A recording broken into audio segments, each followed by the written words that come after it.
So at the outset, I would like to express my gratitude to the organizers for allowing me and inviting me on this topic. It's a discussion, this kind of topic we much discuss in our clinic with the patients rather than in the scientific forum with our colleagues. So probably that's why there is not much papers and are available, and the scientific researches are not that quantitatively high in this field. So, in the fluid management starts for the kidney transplantation patient at the very outset of the renal transplantation, because you know the kidneys receive approximately 25% of the cardiac output, and this is required for the maintaining of the body fluids and both intercellular and the extracellular. Patients of the renal transplantation often have the water and electrolyte imbalances that tends to oscillate between hypo and the hypervolemia. So there is a very narrow margin of safety. So optimal fluid management is important for the survival of the patient as well as the graft. Not always this is a brisk urine output after the transplantation. So many of the times there is a delayed graft functions, acute kidney injury, and there is always a chance of volume overload in the post-transplant period. So optimized post-operative hemodynamic management is very much important. The practices are initially, the long practice has been guided by the central venous pressure regarding the volume depletion in the intra and the perioperative and the immediate post-operative period. It is a good guide, but recent studies have shown that this central venous pressure may not correlate with the intravascular volume as well as the renal perfusions. So this has been replaced by some methods like we call it fluid responsiveness. That means as long as the body responds to the fluid, we will increase the fluid that can be maintained, that can be seen by measuring a simple method of cardiac output. Not a very simple method, but it has got some side effects. Rather, if we achieve the fluid responsiveness at the optimal point, there is a chances of endothelial glycocalyx injury, and fluid may be shifted to the extracellular space, extravascular spaces, and there is third space shifting, and that may lead to some amount of the abnormalities. So in the recent times, the most scientific data suggests that the mean arterial pressure may be the target of the fluid replacement.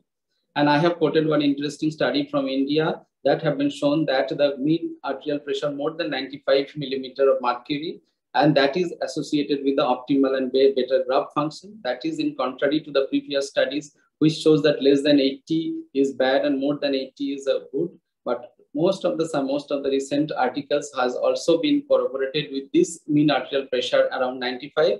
In our center, in the intra and the post-operative period, we try to keep the mean arterial pressure in and around 100 to get a good graft functions. And we can achieve it by giving some amount of the fluid, because in the immediate post-operative period, assessing the volume status whether the patient is overloaded or this is a hypovolemia is very difficult.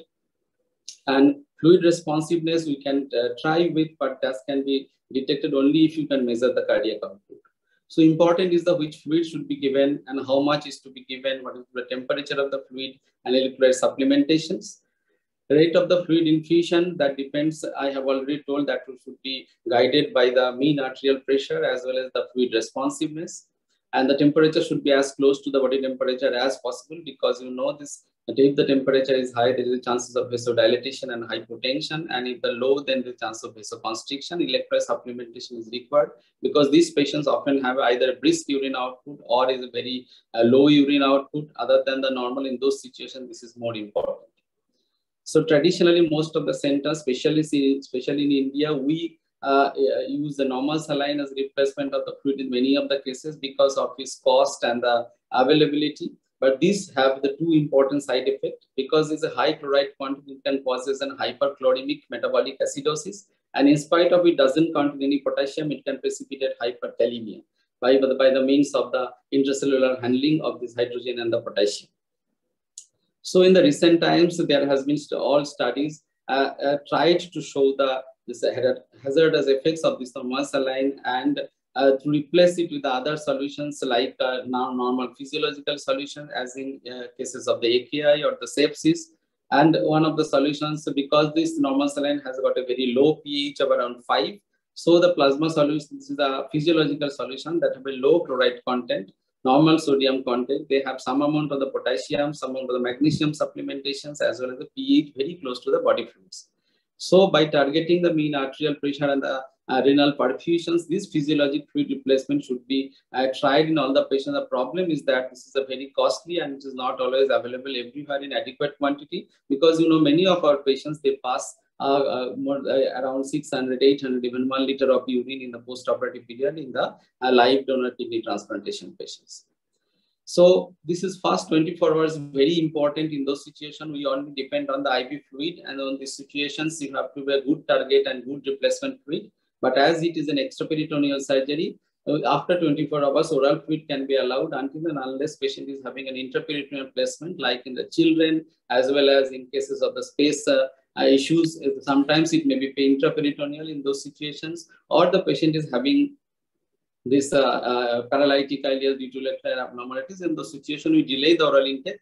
Other than those situations, we shift it by 48 hours completely in the oral fluid solutions. This oral fluid solution depends on the patient's clinical judgment, how the volume status is, the clinically, whether how much he is passing the urine, etc. And this can be replaced by the available fluids in the available water in the hospital that is properly treated. But the problem arises, or the question arises, when we are discharging the patients after transplantations. In those situations, the many things should be considered, and we have to take some history and amount of the fluid. So the two parts on the discharge fluid recommendation. One is the how much fluid they will take and what kind of fluid they will take, especially the water.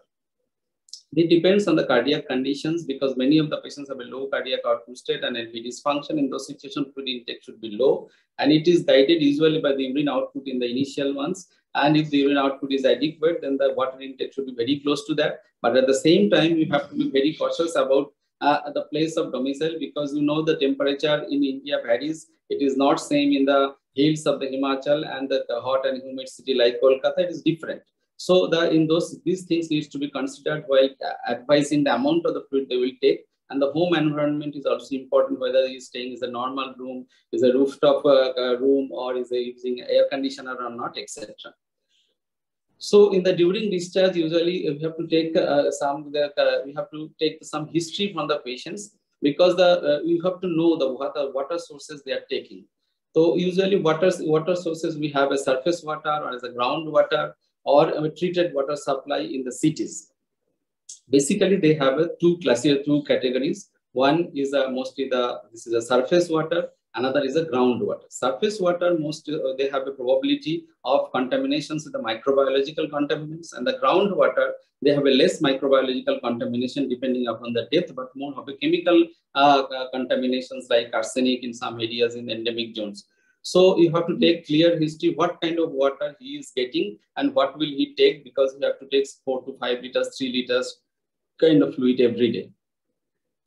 Although the water intake should be a basic human right, this is the central round water bureau says that only 32% of our Indian patients, they get a treated water supply. The rest of around 70% of the patients, they get either from the tap or the hand tube well, or from the pond or for the river, etc. These are the untreated with an unmeasured amount of the microbiological threat. So the safe water advice is advice of safe water intake. That is very important in this group of patients.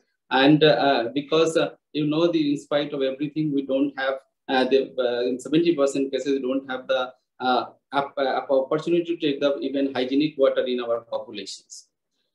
So we are very much concerned with the waterborne diseases. We are not very concerned in the post-transplant patients on the water-washed diseases or the water-based diseases or water-related insect vector-borne diseases, because in this region, these patients are normally not exposed much.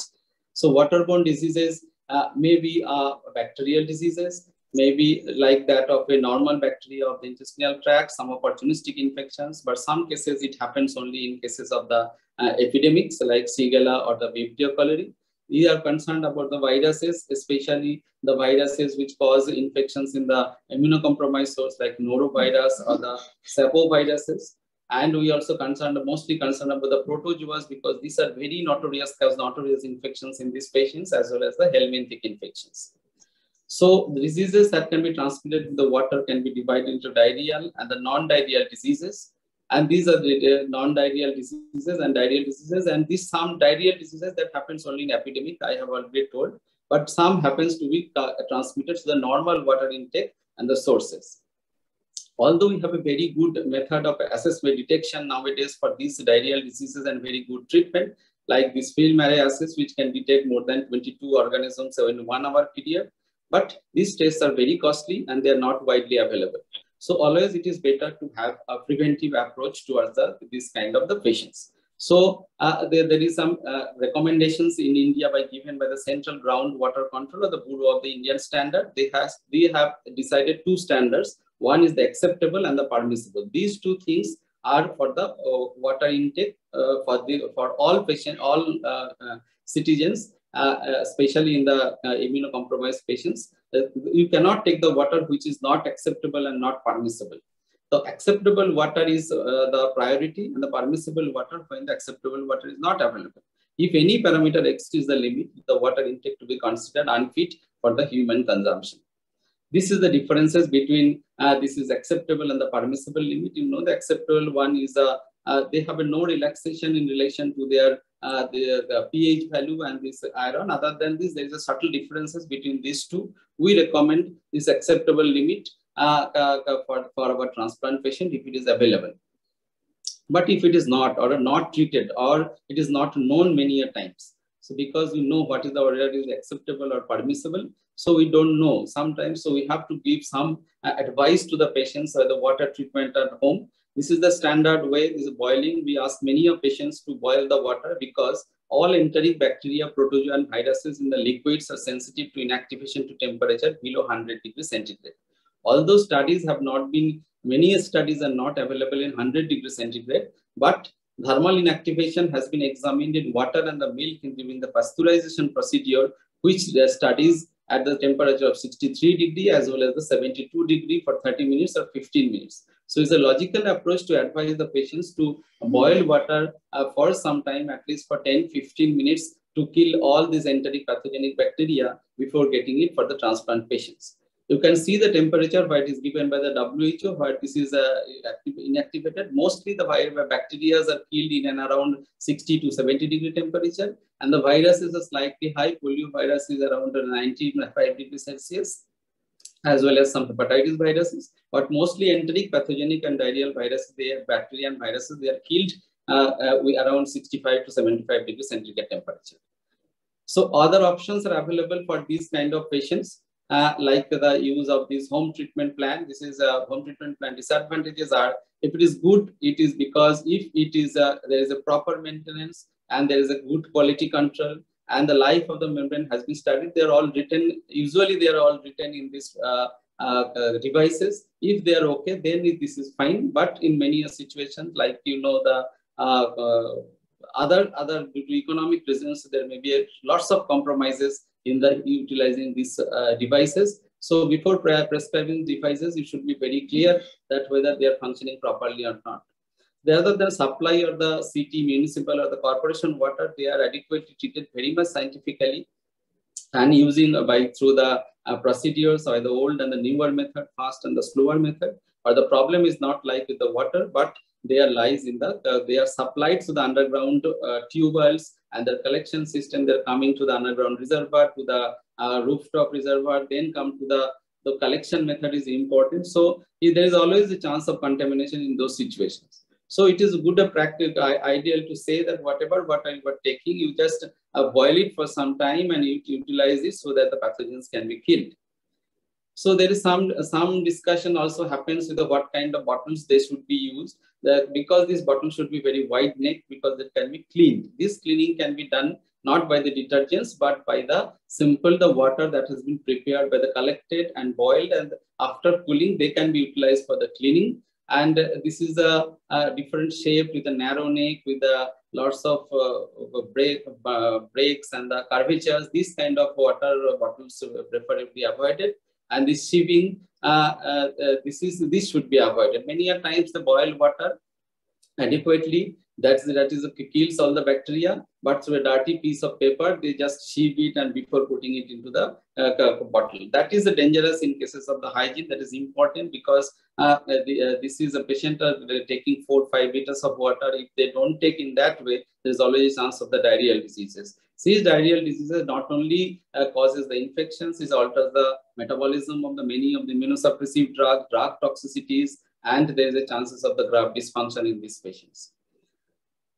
So other than fluid, many of the patients, they ask regarding these sweetened beverages. This is their water quality is good because they are prepared in a plant by the scientific method with the displaying, but they cannot be boiled at home. You have to take it. So if there is rebottling, there is a chance of recycling of the bottles. There is a chance of contamination during that handling, and they have unmeasured calories. We have just heard about the obesity and related to the that is very much important in those situations. And for these reasons, this should be advised with caution that this can be taken, but this you have to be. That is also true for the juices because it is better always to take the fresh fruits rather than making a juice through a devices where there is a chances of much more infections. So at last, I will end my talk by taking another fluid that is that has been often asked by the patients in our clinic, and this is old, not few, it is published few years back in transplantations regarding these alcohol consumptions, and they concluded in those study. I am not commenting or giving my opinion in this regard, but they have told that this is associated with the low prevalence of the NODAT and the reduced risk of the mortality of the renal transplant recipients. That has been cited by many articles as well as the newspapers. I know there is a session in the later on in this half regarding the effect of these things on the graft functions. But surprisingly, I am putting another, this is a recent Nature's review that has been concluded not for the transplant patients. They have many favorable effect of the kidney function in the general functions. I am not in opinion of anything. I have given to the house to opine it. Just it is important to take the water intake, scientifically pure water in the post-transplant period. Hygiene is very much important in taking water in our scenario, especially in a country like India. Here the water, fresh and treated water supply is available only 1/3 of our populations. And if we do not follow it, the GI infection, one of the important causes of the mortality in our patients and in the renal transplant recipients. Thank you.